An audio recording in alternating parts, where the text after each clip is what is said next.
మోకాల నొప్పులకు ఎటువంటి సర్జరీ లేకుండా ఎపియాన్ పెయిన్ క్లినిక్ అందిస్తున్న అత్యాధునిక చికిత్స.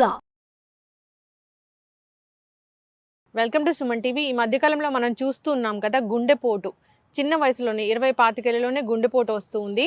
సో డ్యాన్స్ చేస్తూ, జిమ్ చేస్తూ, వాక్ చేస్తూ, పాఠాలు చెప్తూ, అంతేకాదు ఒకళ్ళైతే పెళ్లి పీటల మీద కాళ్ళు కడుగుతూ కూడా చనిపోయారు. అంత సడన్గా కార్డియాక్ అరెస్ట్ అవ్వడము, సడన్గా గుండెపోటు రావడము, చనిపోవడము, సెలబ్రిటీస్ని కూడా మనం చూసాము. అయితే అసలు ఇవన్నీ ఎందుకు, ఈ మధ్య కాలంలోనే మనం ఎందుకు చూస్తూ ఉన్నాము?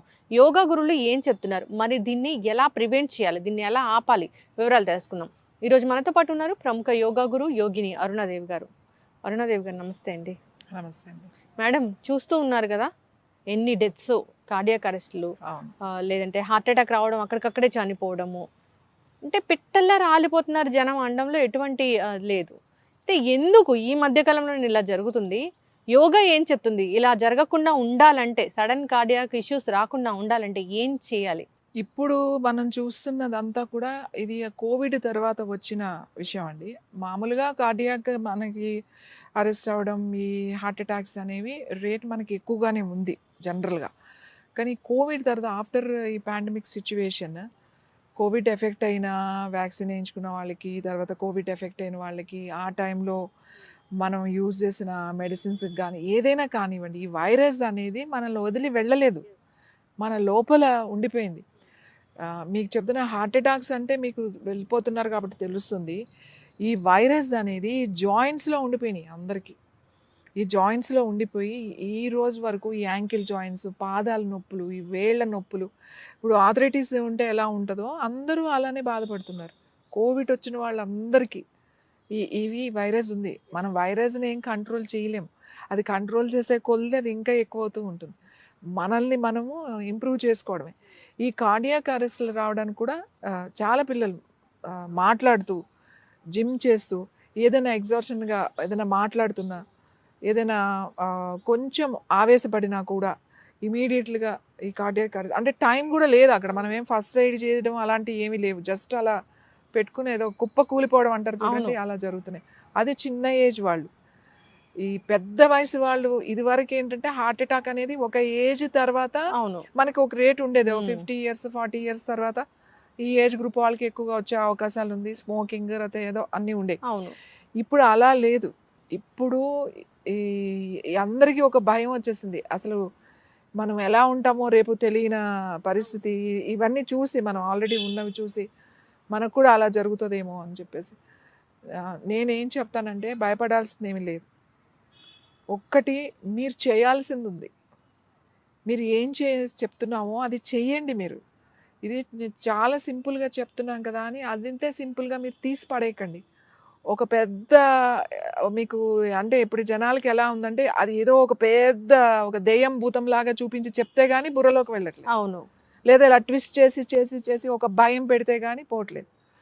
నేనేమంటే చాలా సింపుల్గా చెప్తున్నా. మన హార్టే కాదు, మన హెల్త్ బాగుండడానికి ఒక్క చిన్నది, ఒక రోజు ఒక 10 నిమిషాలు నువ్వు కేటాయించలేమా? మనం మన బాడీ కన్నా, మన జీవితం కన్నా, ప్రాణం కన్నా గొప్పది ఇంక ఏముంది నీకు? నువ్వేం చేస్తావు ప్రాణం లేదు? అది ఉన్న రోజులేగా మనం ఏమన్నా చేసేది. అందులో ఒక 10 నిమిషాలు మన గురించి మనం కేటాయించుకుని, మన హార్ట్ గురించి అనుకోండి, మన గుండె పదిలంగా ఉండాలి అని అనుకుంటే ప్రాణాయామం అండి. ప్రాణాయామం చాలా బాగా ఉపయోగపడుతుంది. హృదయ ముద్ర అని అంటాం, దీన్ని అపానవాయు ముద్ర కూడా అంటారు. మనం ఇంతకు ముందు కూడా చెప్పాం, హార్ట్ ప్రాబ్లమ్స్ ఉన్నప్పుడు ఇలా చెయ్యండి అని. అవి ఇంకా అందరూ చేయాలి ఇప్పుడు. అప్పుడు ఏం చెప్పాం, హార్ట్ ప్రాబ్లమ్స్ ఉన్నవాళ్ళు, ఎవరికైనా కొలెస్ట్రాల్ ఉన్నవాళ్ళు, అలాంటివి ఉన్నవాళ్ళు చేయమని చెప్పాం. కానీ ఇప్పుడు అలా లేదు, ప్రతి ఒక్కళ్ళు చేయాల్సిందే ఇక్కడ. ఇంకా ఆడవాళ్ళ కన్నా మగవాళ్ళు ఎక్కువ చేయాలి. ఎందుకంటే లేడీస్కి రిసీవింగ్ కెపాసిటీ, బేరింగ్స్ అంటే కెపాసిటీ, టాలరెన్స్ ఇవన్నీ ఎక్కువ, న్యాచురల్గానే మనకి ఎక్కువ మాట. సో కాబట్టి మనం తొందరగా తట్టుకోగలుగుతాం. మనకి వైరస్ వచ్చినా కూడా తొందరగా బయటపడగలుగుతాం అన్నీ. కానీ మెన్కి అవన్నీ టాలరెన్స్ అనేది చాలా తక్కువ ఉంటుంది, ఆ బేరింగ్ కెపాసిటీ చాలా తక్కువ ఉంటుంది అన్నమాట.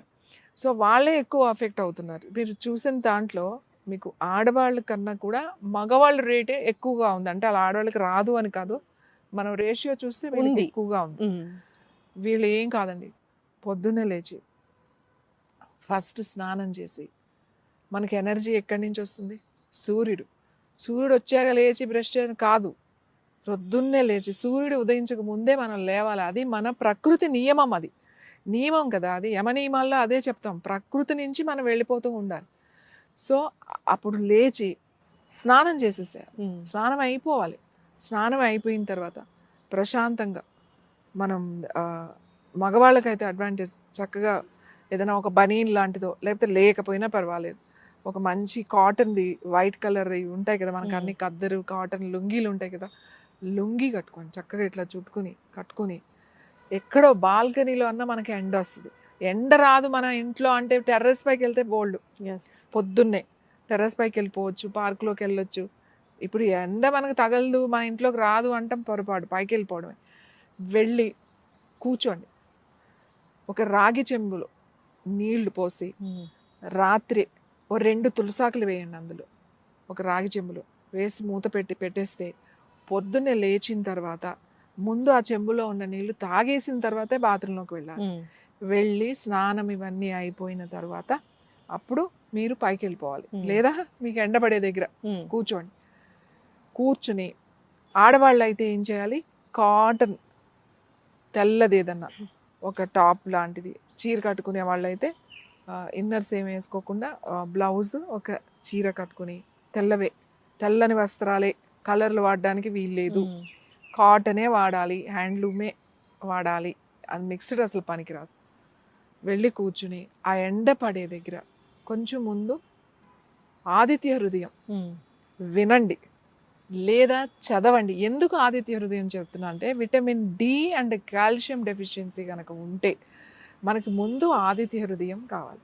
ఆ ఎండలో కూర్చుని ఆ సూర్యుడి నుంచి వచ్చే శక్తి ఒకటైతే దాన్ని ఇంకా మన బాడీలో దాన్ని విటమిన్గా మార్చుకునే శక్తి సౌండ్కు ఉంది, శబ్దానికి ఉంది. ఆ శబ్దం ఏంటి? ఆదిత్య హృదయం. నువ్వు చాంట్ చేసిన, ఒకవేళ నీకు చదవడం నీకు రాదు అనుకుంటే ఇప్పుడు మనకి యూట్యూబ్లో ఆదిత్య హృదయం అని కొడితే వచ్చేస్తుంది. చక్కగా అది పెట్టుకుని కళ్ళు మూసుకొని కూర్చున్నారనుకోండి, ఏం చేయక్కర్లేదు, అది వింటే చాలు. ఆ విన్నంతసేపు మీరు అలా కూర్చుంటే చాలు, అందులో మీకు విటమిన్ డి, కాల్షియం ఇవన్నీ కూడా అవుతాయి. ఓన్లీ వైరస్కే కాదు, స్ట్రెస్ తగ్గడానికి కానీ, కాల్షియం డెఫిషియన్సీ లేకుండా విటమిన్ డి మనకి చాలా చాలా ఇంపార్టెంట్. ఏంటి ఇలాంటి స్థితిలో ఇవన్నీ ఇంప్రూవ్ అవుతాయి. తర్వాత ఒక ముద్రలో ముద్ర ఏంటి అంటే హృదయ ముద్ర అని అంటాం. దీన్ని సంజీవిని ముద్ర అని కూడా అంటారు. మీ చూపుడు వేలు ఇలా ఇక్కడ లోపలికి పెట్టి మీ మధ్య వేలు, ఉంగరం వేలు చివరలు మాత్రమే తగిలించాలి, ఇలా పెట్టకూడదు. ఈ చివరలు తగిలించి చక్కగా ఇలా 2 మోకాళ్ళ మీద ఇలా పెట్టుకుని కళ్ళు మూసుకుని కూర్చోండి. లేదు ఆదిత్య హృదయం వినండి, ఆదిత్య హృదయం ఎలాగో మీరు కూర్చుంటున్నారు కదా, ఈ ముద్రలో కూర్చోండి. ఈ ముద్రలో కూర్చుని చక్కగా మీరు విన్నారు అని అంటే మీ హార్ట్ మజిల్స్ స్ట్రెంథన్ అవుతాయి. హార్ట్ చాలా బాగా మీకు సర్క్యులేషన్ బాగుంటుంది, అదే రిపేర్ చేసుకుంటుంది. మీరు ఏం చేయాల్సిన అవసరం లేదు, మీరు ఓన్లీ ఈ ముద్రలో కూర్చోండి. బాడీ రిసీవ్ చేసుకుంటుంది, దానికదే రిపేర్ కూడా చేసుకుంటుంది. ఈ ఒక 10-15 నిమిషాలు మీరు సమయం కేటాయించాలి. ఎవరి కోసం? మీకోసమే. ఇది ఎవరి కోసం చేయట్లేదు, మీకోసం చేస్తున్నారు. మంత్రాలకి చింతకాయ రాలుతాయి అదంతా పనిచేస్తున్నా అవన్నీ నేను చెప్పట్లేదు. ఇది ఇప్పుడు సూర్యుడు దేవుడు, లేకపోతే ఇది మన కల్చరు, ఇది మన సంస్కృతి, మన సాంప్రదాయం, ఇవన్నీ నేను చెప్పట్లేదు. నేను చెప్పేది ఏంటి, శబ్దం గురించి చెప్తున్నాను.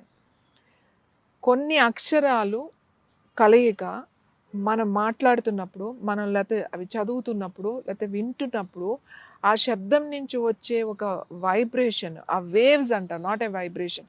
ఆ వేవ్స్ మన బాడీలో ఉన్న క్యాపిలరీస్ అండ్ సెల్స్ రిసీవ్ చేసుకుంటాయి. మీ స్కిన్ కూడా రిసీవ్ చేసుకుంటుంది. సో రిసీవ్ చేసుకుంటుంది. ఈ మంత్ర సౌండ్ వల్ల మన బాడీలో చాలా కెమికల్ చేంజెస్ ఉంటాయి, హార్మోనల్ చేంజెస్ ఉంటాయి. ఇవి సైంటిఫిక్గా ప్రూవ్డ్. అంటే మేము మంత్రం చదవండి, మేము ఈ మతం కాదు, మేము ఈ మతం, మేము లేకపోతే క్రిస్టియానిటీ, లేకపోతే మేము ముస్లిం, మేము హిందూ మంత్రాలు చదవండి, హిందూ ఇవి చదవండి అని చాలామందికి ఉంటుంది.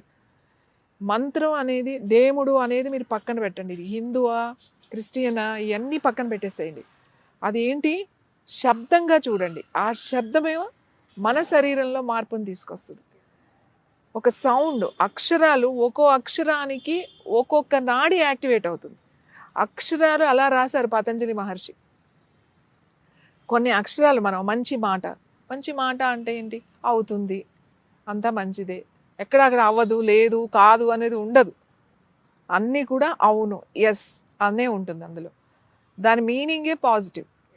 సో ఈ సౌండ్స్, కొన్ని అక్షరాల మాలలు ఏవైతే ఉన్నాయో అవి శ్లోకాలుగా మనకి, అందుకే రోజు ఒక మంత్రంలాగా మన పెద్దలు మనకి పెట్టేశారు. నీకు పుణ్యం వస్తుంది ఈ మంత్రం చదివితే, ఈ మంత్రం చదివితే నీకు మృత్యుంజయుడు అవుతావు, మృత్యుంజయ మంత్రం చదివితే నువ్వు మృత్యుంజయుడు అవుతాడు అని చెప్పాడు. అవును, అది కరెక్టే. మృత్యుంజయ మంత్రం చదువుకుంటే ఎవ్వరికీ హార్ట్ అటాక్ రాదు. మృత్యుంజయ మంత్రం చదివితే ఎవ్వరికీ హార్ట్ అటాక్ రాదు. అది నేను మీకు చెప్తున్నా. ఇది ఎన్నో సంవత్సరాల నుంచి మేము రీసెర్చ్ చేసాం. మేమే రీసెర్చ్ చేయలేదు, ఎన్నో యూనివర్సిటీస్ రీసెర్చ్ చేసాం. ఎక్కడో కూర్చుంటే హాస్పిటల్లో వాళ్ళు ఐసీయూలో ఉంటే బయట కూర్చొని మృత్యుంజయ మంత్రం చదివితే వాళ్ళకి వినపడేలాగా ఒక 20 మందిని అలా తీసుకున్నారు. ఒక 20 మందిని మామూలుగా ట్రీట్మెంట్ చేస్తున్నారు. వీళ్ళకి మామూలుగా ట్రీట్ చేస్తూ కూడా ఈ మంత్రం వినిపించారు. ఈ మంత్రం విన్నవాళ్ళు అది తొందరగా కోలుకున్నారు. వీళ్ళతో కంపేర్ చేస్తే చాలా తొందరగా బయటకు వచ్చేస్తారు, ఏం కాంప్లికేషన్ లేకుండా. తర్వాత కూడా చాలా హెల్దీగా ఉన్నారు వాళ్ళు. కాబట్టి మంత్రాన్ని మన శరీరంలో ఎన్నో మార్పులు తీసుకొస్తుంది. కాబట్టి ఇది మీరు నమ్మండి. ఆదిత్య హృదయం అంతా కూడా దాని అర్థం తెలిస్తే మీకు తప్పకుండా మీకు అర్థమవుతుంది.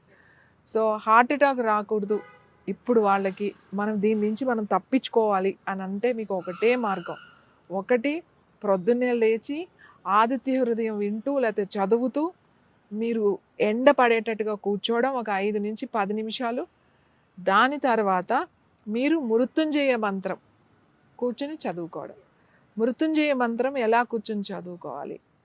మనం ముందు చెప్పినట్టుగా ఈ ముద్రలో కూర్చొని కూడా చదువుకోవచ్చు. గణేష్ ముద్ర అని ఉంది. గణేష్ ముద్ర హార్ట్ మజిల్స్ని స్ట్రెంథన్ చేయడమే కాకుండా హార్ట్కి సంబంధించిన సమస్యలన్నిటినీ అది మీకు బాగా పనిచేస్తుంది. సో ఇలా కూర్చొని హార్ట్ ముద్ర ఏం లేదు, లెఫ్ట్ హ్యాండ్ ఇలా ఉంది, రైట్ హ్యాండ్ ఇలా ఉంది, 4 వేళ్ళు ఇలా హుక్లాగా తగిలించుకోవడమే. ఇలా తగిలించి ఎగ్జాక్ట్గా మనం చెస్ట్కి ముందు పెట్టుకోవాలి. ఇలా చెస్ట్కి ముందు పెట్టుకుని కూర్చుని ఓం త్రయంబకం యజామహే సుగంధిం పుష్టివర్ధనం ఊర్వారుకమివ బంధనాత్ మృత్యోర్ముక్షీయమామృతాత్ లోకా సమస్తా సుఖినో భవంతు. ఓం శాంతి శాంతి శాంతి. ఇదే మంత్రాన్ని మీరు వినొచ్చు కూడా. ఇలా కూర్చుని మంత్రం వినొచ్చు. మీకు చదవడం రాలేదు అంటే మంత్రం పెట్టుకోండి, మృత్యుంజయ మంత్రం పెట్టుకొని కొంతసేపు ఇలా కూర్చోండి. కొద్దిగా ఇది ఇలా పుల్ చేయండి. మీరు ఇవి చెయ్యండి. దీంతోపాటు కొంచెం ప్రాణాయామం, సింపుల్ ప్రాణాయామం.